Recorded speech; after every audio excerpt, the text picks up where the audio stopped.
Hello everyone, I am नवीन कुमार। और एक company है जो कि क्या काम करती है उसको समझ में मुझे तो काफ़ी टाइम लगा। जो मुझे समझ में आया उसके हिसाब से ये कंपनी जो है इंडियन मार्केट से थोक के भाव पे बहुत सारा सामान उठा लेती है, जो कि एफएमसीजी सेक्टर में जो कि खाने पीने का जो सामान होता है उसको उठा लेती है और बाद में उसकी रीपैकेजिंग करती है। जैसे मान के चलिए कि कट्टे के कट्टे उठा लिए दूसरे जो मैन्युफैक्चरर्स हैं उनसे, या फिर जो डीलर्स होते हैं बड़े बड़े उनसे उठा लिया सामान, तो उनको बाद में वहाँ से उठा के फिर वापस उनको खोल के उनके सामान को रीपैकेज करती है छोटे छोटे पैकेट्स के अंदर में।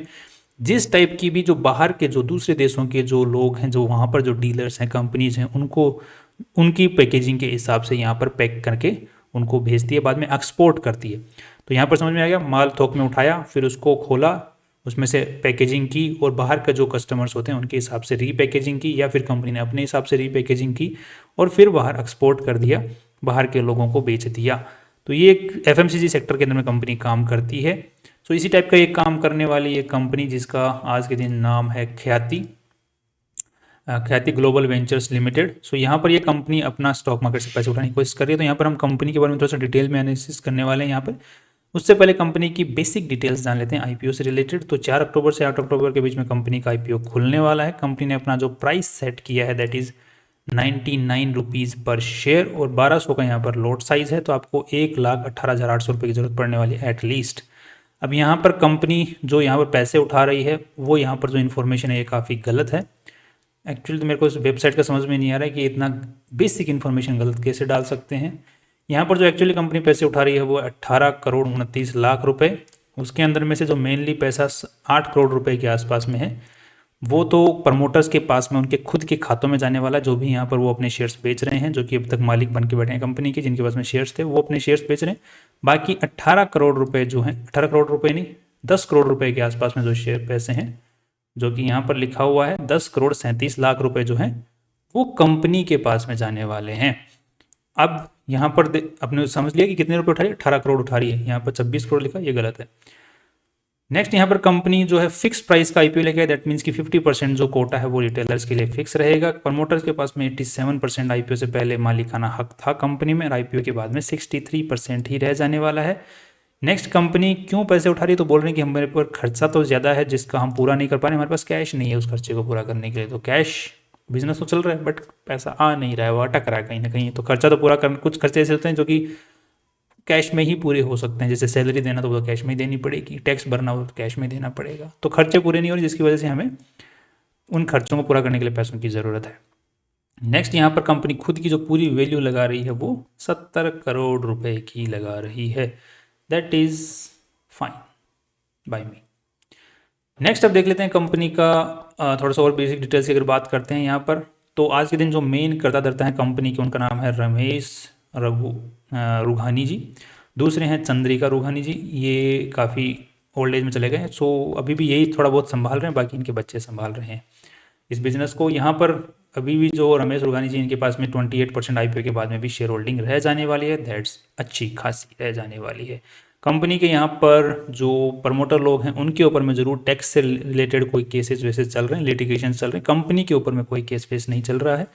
और जो केस प्रमोटर के ऊपर में चल रहे हैं उनमें 44 लाख रुपए का खर्चा हो सकता है कंपनी प्रमोटर को, नोट कंपनी को, प्रमोटर को।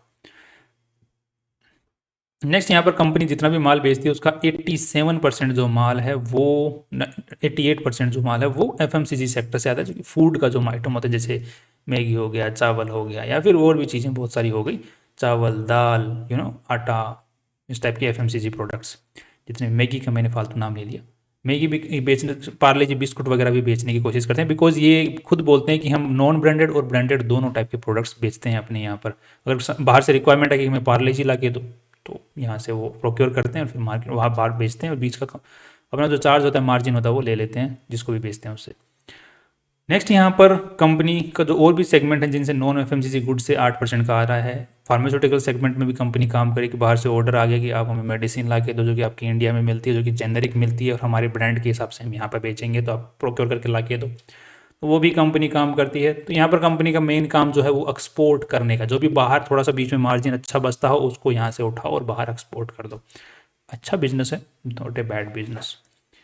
नेक्स्ट, कंपनी के आज के दिन जो टॉप 10 कस्टमर्स हैं वहाँ से 60% रेवेन्यू आ रहा है, टॉप के 10 कस्टमर से। बाकी इसका मतलब कंपनी के पास में अच्छा खासा कस्टमर बेस आज के दिन में बना हुआ है। कंपनी अगर बात करते हैं यहाँ पे तो 1993 में ये कंपनी खुली थी, उसके बाद में ISO सर्टिफाइड होगी 2016 के अंदर में, उसके बाद में 2020 में इन्होंने अच्छा खासा रेवेन्यू इंक्रीज़ किया बिकॉज कोविड की वजह से। नेक्स्ट यहाँ पर कंपनी को 1 स्टार एक्सपोर्ट हाउस का रिकग्निशन मिल गया गवर्नमेंट ऑफ इंडिया की तरफ से। एक तो कंपनी ने नाम इतनी बार चेंज किया है ना जिसकी कोई हद नहीं है। कंपनी पहले जो जिस नाम से भी खुली थी, ख्याति इम्पेक्स, यहाँ पे क्या लिखा हुआ है, ख्याति इम्पेक्स लिमिटेड से इन्होंने अपने आप को चेंज कर लिया बिकॉज इसका पहले नाम क्या बना था, ख्याति एडवाइजरी सर्विसेज लिमिटेड। उसके बाद में इन्होंने ख्याति इम्पेक्स कर लिया, फिर इन्होंने पब्लिक लिमिटेड किया लोगों से पैसे उठाने के लिए, फिर वापस प्राइवेट लिमिटेड किया ताकि लोगों के पैसों की ज़रूरत नहीं है हमको, तो प्राइवेट लिमिटेड कर लिया वापस इन्होंने। तो ख्याति इम्पेक्स प्राइवेट लिमिटेड हो गई 2021 के अंदर में। फिर उन्होंने 2022 के अंदर में फिर से अपने आप को प्राइवेट लिमिटेड से पब्लिक लिमिटेड में किया कि हमें फिर से पैसों की ज़रूरत है लोगों से, राइट, 2022 में। और 2023-24 के अंदर में यहाँ पर फिर से इन्होंने नाम चेंज किया, ख्याति ग्लोबल वेंचर्स कर लिया। और 2024 के अंदर में अब कंपनी बोल रही है कि हमारा रेवेन्यू अच्छा खासा बढ़ गया है।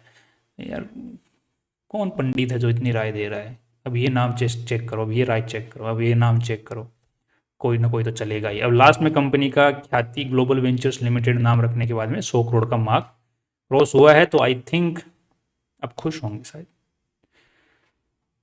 नेक्स्ट कंपनी के अगर और चीज़ों की बात करते हैं यहाँ पर, तो कंपनी का जो 2 ऑफिसेज हैं, रजिस्टर्ड ऑफिस और दूसरा 2 ऑफिस हैं, ये तो कंपनी द्वारा ओन्ड है। This office is also use by some of our, ठीक है, ये दोनों कंपनी द्वारा ओन्ड है। इसके अलावा जितने भी ऑफिसेज या जितने भी वेयर हाउस वगैरह जो भी हैं, गेस्ट हाउस, वो सारे के सारे लीज पर हैं, not owned by the company. ये जो काफ़ी सारे प्रोडक्ट्स हैं जो कंपनी बाहर बेचती है, ये जैसे यहाँ पे आपको दिख रहे होंगे स्टील के जो प्रोडक्ट्स हैं, चक्कू वक्कू, राइट, ऑल राइट। यहाँ बहुत सारे जितने भी आइटम्स में कंपनी को मार्जिन नजर आता है वो सारे काम करती है कंपनी। नेक्स्ट यहाँ पर कंपनी का जो बिजनेस आ रहा है वो यूके से 22% आ रहा है, यूएसए से 22%, फिर यहाँ पे साउथ अफ्रीका से 6.5% और बाकी रेस्ट ऑफ द वर्ल्ड से 33%। सो कंपनी एक कंट्री में नहीं भी, जहाँ पे भी अच्छा मार्जिन मिले, जिस भी कंट्री में अच्छा मार्जिन मिले हम तो वहाँ बेचते हैं। बहुत सही चीज़ है यार, हम प्रॉफिट के लिए काम कर रहे हैं, बिजनेस के लिए काम कर रहे हैं, तो जहाँ प्रॉफिट अच्छा मिले वहाँ बेचेंगे, और जो सामान अच्छा बिकेगा वही उठा के यहाँ वहाँ बेचेंगे। मोर की पंख की भी बहुत डिमांड है बाहर, आई थिंक फ्री में मिल भी जाती है, मोर के पीछे पीछे भागते रहो, मारो मत बेचारे को, वही नहीं बोल रहा हूँ, बट पंख की बहुत डिमांड। मोर तो अपने पंख छोड़ते ही रहते हैं साल में। नेक्स्ट यहाँ पर कंपनी का जो एक्सपोर्ट सेल आ रहा है वही मेनली, क्योंकि एक्सपोर्ट का ही काम करती है तो एक्सपोर्ट से ही आएगा रेवेन्यू, ऑफ कोर्स सी बात है। अब यहाँ पे ये बिजनेस क्या काम करती है उसके बारे में डिटेल दी हुई, आप इसको पॉज करके पढ़ सकते हैं। साथ में ही अब हम कंपनी का थोड़ा सा रेवेन्यू स्ट्रक्चर और थोड़ा सा हम उसको बैलेंस शीट को समझने की कोशिश करते हैं, जिससे कि हमें कंपनी का कितना पैसा लगा हुआ है, किस तरीके से इंक्रीज आ रहा है उसका पता चल पाए। तो यहाँ पे 49 करोड़ रुपीज़ कंपनी में आज के दिन लगे हुए हैं, जिसमें से 17 करोड़ रुपए ही इन्वेस्टर्स का पैसा है, बाकी सारा पैसा जो कंपनी में लगा हुआ है वो उधारी का पैसा है। वे पैसे कहाँ कहाँ लगे हुए हैं, तो 1.5 करोड़ रुपया तो कंपनी के पास में ऑफिस वगैरह वो हैं जो कि किराए के हिसाब से भी ले रखे हैं या फिर खुद ने ओन भी कर रखे हैं, और उसमें मशीनरी भी पड़ी हुई है, सामान कुछ ना कुछ तो पड़ा हुआ ही है, वो सारा का सारा 1.5 करोड़ रुपए का आज का वैल्यू है उसका। 3 करोड़ 80 लाख रुपए कंपनी ने नॉन करंट इन्वेस्टमेंट कर रखा है, दैट मीन्स कंपनी ने एक एफडी करवा रखी है अपनी, उसमें पैसा पड़ा हुआ है। एक max life saving advantage plan भी ले रखा है, उसमें भी पैसा लगा रखा है। बेटर नहीं था म्यूचुअल फंड में लगा देते, वहाँ पे अच्छा मार्जिन मिल रहा था, अच्छा पैसा मतलब बन रहा था एफडी की बजाय। नेक्स्ट कंपनी का यहाँ पर 10 करोड़ रुपए जो है इन्वेंट्री में लगे पड़े हैं, ट्रेड रिसीवेबल्स 24 करोड़ रुपए का है कि अपने को माल इतना बिका हुआ है जिसका पैसा भी अटका हुआ है, और शॉर्ट टर्म लोन और एडवांस जो है 7 करोड़ रुपए का दे रखा है।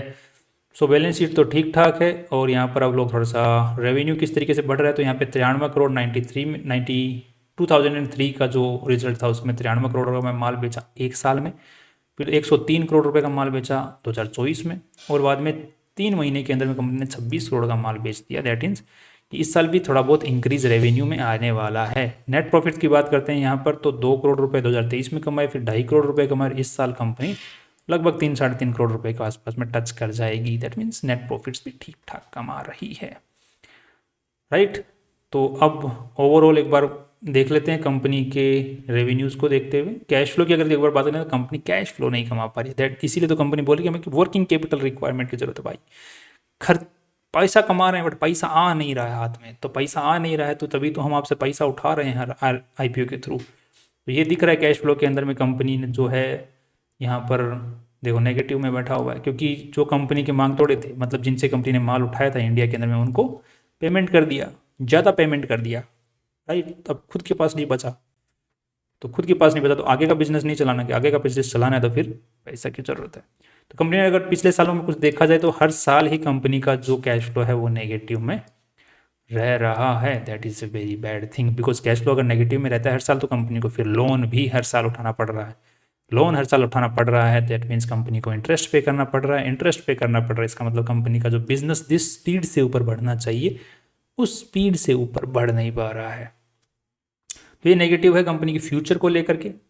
बट फिलहाल के तौर के ऊपर अगर थोड़ा सा हम लोग कंपनी जिस हिसाब से वैल्यू लगाई है, बाकी हम यार बिजनेस बहुत ठीक से कर रही है, लुक्रेटिव है काफ़ी बिजनेस, राइट। वो क्या बोलते हैं, जुगाड़ वाला बिजनेस है काफ़ी, रिसर्च जुगाड़ वाला बिजनेस कंपनी कर रही है। नेक्स्ट, अब एक बार थोड़ा सा पी और पीबी रेशियो को देखते हुए कंपनी की हम लोग यहाँ पर वैल्यू लगाने की कोशिश करते हैं, जिसके हिसाब से यहाँ पर कंपनी ने अपनी पूरी जो वैल्यू लगाई है वो 70 करोड़ रुपए की लगाई है। 70 करोड़ रुपए में से लेटेस्ट डेटा के अकॉर्डिंग यहाँ पर कंपनी इस साल 3 करोड़ रुपए कमा लेगी, जो कि हम लोग प्रोजेक्शन वाइज देख रहे हैं। लगभग 3 करोड़ हम सेफ्टी मार्जिन ऑफ सेफ्टी भी लेके चल रहे हैं।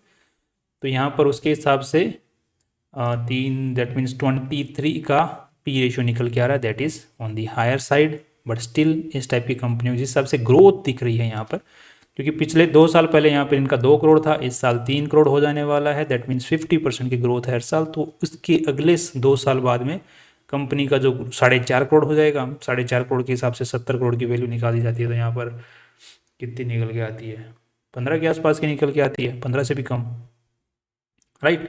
15 के आसपास मान के चलते हैं, 15-16। तो अच्छा है, मतलब अगले 2 साल में भी अगेन सुधार आने वाला है। आज के हिसाब से थोड़ा महंगा है, बट स्टिल फ्यूचर के हिसाब से देखा जा सकता है, फ्यूचर अच्छा दिख रहा है इसका। नेक्स्ट पीबी रेशियो की अगर बात करते हैं तो 17 करोड़ रुपए की आज वैल्यू लगी पड़ी है, और कितने 10 करोड़ रुपए आज जा रहे हैं कंपनी में, क्योंकि ये इन्फॉर्मेशन यहाँ पे गलत दी हुई है।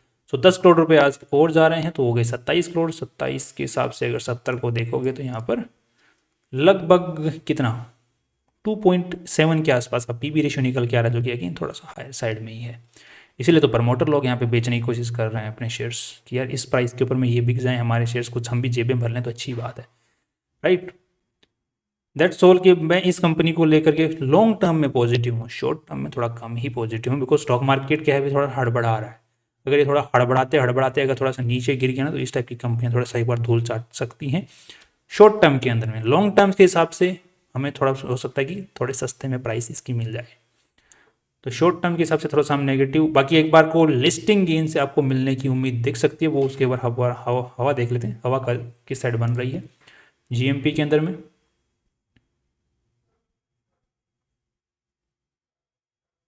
तो अभी तो हवा बन नहीं रही है, अगर हवा 70% से अबव बनती है तो लिस्टिंग गेन के लिए ले सकते हैं, बाकी रिस्क होते ही बेचते ना भाई। शॉर्ट टर्म में तो रखने का थोड़ा फायदा कम ही हो सकता है, लॉन्ग टर्म के हिसाब से देखेंगे, अगर मार्केट हड़बड़ाते हुए नीचे आता है तो वापस सस्ते में लेकर के, राइट। That's all. कल फिर मिलते हैं नए इंपॉर्टेंट वीडियो के साथ में। Finally see you tomorrow.